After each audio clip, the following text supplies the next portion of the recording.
Muito bem, pessoal. Aqui quem fala é o professor Paulo.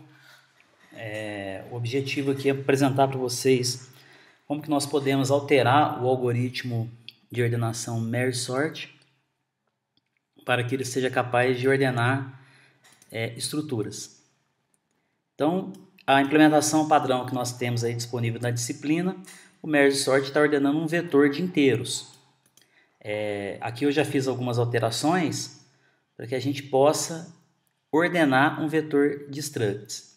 Então, para a gente começar o nosso trabalho aqui, eu criei aqui uma struct. Vou colocar mais um campo nela aqui, colocar um int d. E observe o seguinte, a implementação original do merge, esses campos aqui estava dessa forma. Vou até alterar aqui agora. Na implementação que nós temos aí disponível, esses vetores, eles são do tipo inteiro. Então, observe, a primeira coisa que eu fiz aqui para poder fazer esse algoritmo trabalhar para a gente ordenando estruturas foi justamente no protótipo alterar para, em vez de um vetor de inteiros, para um vetor do tipo struct funcionário. Correto? Então, essa aqui é a primeira alteração que tem que ser feita, lembrando visualizado aqui. Muito bem, aqui no nosso método main, eu vou criar um ponteiro do tipo struct funcionário e vou alocar esse tamanho aqui que eu defini como 5. Então eu vou criar aqui um vetor, uma alocação dinâmica de memória. E aí eu vou pedir para o nosso usuário digitar os dados desse funcionário. Então veja que aqui eu estou utilizando aqui a indexação de ponteiros para poder pegar as informações dos dados do usuário. Em seguida eu vou imprimir para a gente ver se o vetor foi preenchido corretamente. E aí nós vamos fazer a chamada do nosso merge sort alterado, para ele ordenar para a gente a estrutura. Observe que aqui eu vou querer ordenar a estrutura pelo campo nome. Então, muito bem. Uma vez que eu alterei aqui os protótipos da minha função, eu tenho que fazer a mesma coisa aqui na nossa implementação. Observe que o merge sort ele tem duas funções. Entretanto, o programador ele chama sempre a função merge sort. Ele vai sempre chamar essa função aqui. A função merge, a função de intercalação, era uma função interna, ou seja, é a própria função merge sort que vai fazer a chamada dela. Se vocês lembrarem da aula, depois observem lá nos slides, nós temos a primeira etapa, é pegar o vetor, dividir ele no meio, lado esquerdo, lado direito, e fazer esse processo até que sobre menos que 2 elementos no vetor. Quando esse processo termina, aí sim, aqui é a etapa que a gente está fazendo, aí sim o algoritmo chama a função merge para fazer a intercalação, ou seja, para colocar o vetor em ordem crescente ou decrescente, dependendo dessa condição. Certo? Então, uma vez aqui que eu tenha declarado aqui o meu vetor, preenchido o vetor, eu vou chamar a função dessa forma aqui. Essa é uma das maneiras. Eu passo aqui o endereço do vetor na posição 0. Bom, e na função merge, o que eu preciso alterar?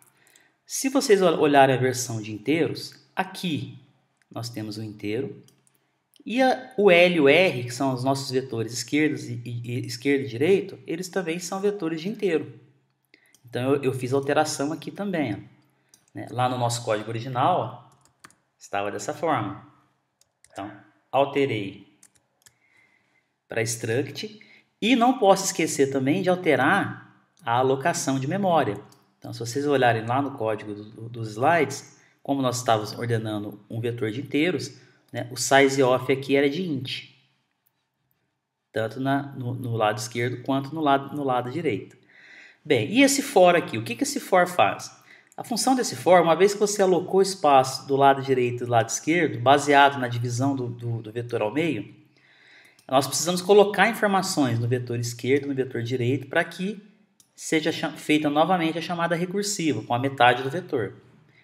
Observe que mesmo sendo um vetor de struct, eu não preciso utilizar campo nenhum aqui. Nós podemos tranquilamente atribuir a struct que está no índice i aqui do vetor A, que é o vetor total, para a posição I do vetor L, que é o vetor da metade esquerda. A mesma coisa acontecendo aqui do vetor total A para o vetor R, que é o da direita.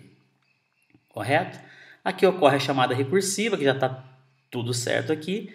E no final de todas as chamadas recursivas vem a etapa de intercalação. Então veja que a função merge também sofreu alterações. Ó. Aonde era um vetor do tipo inteiro, passou a ser um vetor do tipo struct funcionário.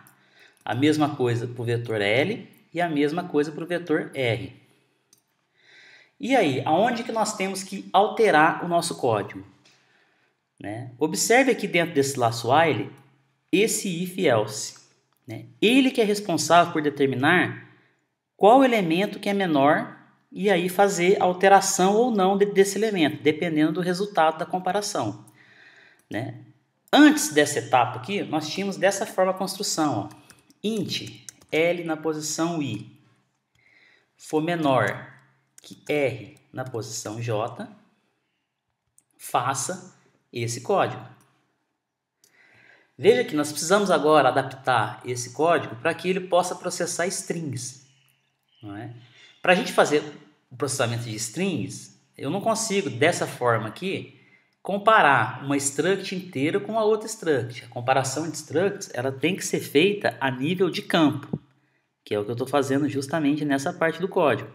Eu estou comparando o que tem no meu vetor esquerdo no campo nome com o que tem no meu vetor direito no campo nome. Como o campo nome é um string, para mim fazer essa comparação, eu preciso utilizar uma função da linguagem C, que é a strcmp. Essa função ela tem a seguinte característica. Se esse parâmetro for menor que esse parâmetro, ela retorna um valor menor que zero, que é justamente o que nós precisamos. Eu preciso que o lado esquerdo seja menor que o lado direito. E aqui, novamente, aqui eu tenho uma atribuição direta de uma struct, de um vetor de structs, para um outro vetor de structs. Então, não é necessário colocar aqui dessa forma. Isso aqui é errado. Se eu fizer dessa forma aqui, eu estou atribuindo o que tiver no campo nome desse vetor para o que tiver no campo nome desse outro vetor. Só que a minha estrutura vetor, ela é composta, a minha estrutura funcionário, ela é composta de dois campos. Né? Se nós observarmos aqui, eu tenho um ID também. Se eu fizer dessa forma, eu altero todos os meus IDs. Então não é assim. Eu tenho que fazer a troca de toda a estrutura. A mesma coisa acontece aqui e a mesma coisa acontece aqui. Então essas são as alterações que nós precisamos fazer para que o merge sort ordene estruturas. Primeiro, alterar a comparação, mudar todas as estruturas que estavam de inteiro para o tipo de estrutura que eu quero, né? E alterar a alocação de memória dos vetores temporários. Feito isso, o nosso algoritmo está adaptado agora para executar, para ordenar estruturas do tipo funcionário. Então, bom, para a gente finalizar esse código, né, falta só, vamos dar uma identada nele aqui, né, Ctrl A, Ctrl I. E não podemos esquecer, né, pessoal, que uma vez que nós alocamos aqui o nosso vetor, né, nós temos que liberar essa memória. Certo? Então, alocou, não esqueça de desalocar. Feito isso, né, salvar e vamos executar aqui o nosso algoritmo. Ele pediu para eu digitar os dados, vou digitar aqui AA, GG, BB, FF. Então veja, o vetor original ele conseguiu armazenar corretamente e conseguiu também ordenar corretamente, né, baseado aqui no nosso campo nome. Então é isso aí. Essa dica aí serve para você alterar o merge sort ou qualquer outro algoritmo de ordenação que foi apresentado na disciplina. Basta seguir esse passo aí, lembrando justamente isso. Se for string, não dá para fazer comparação direta. Ok? Então, até a próxima aí, pessoal.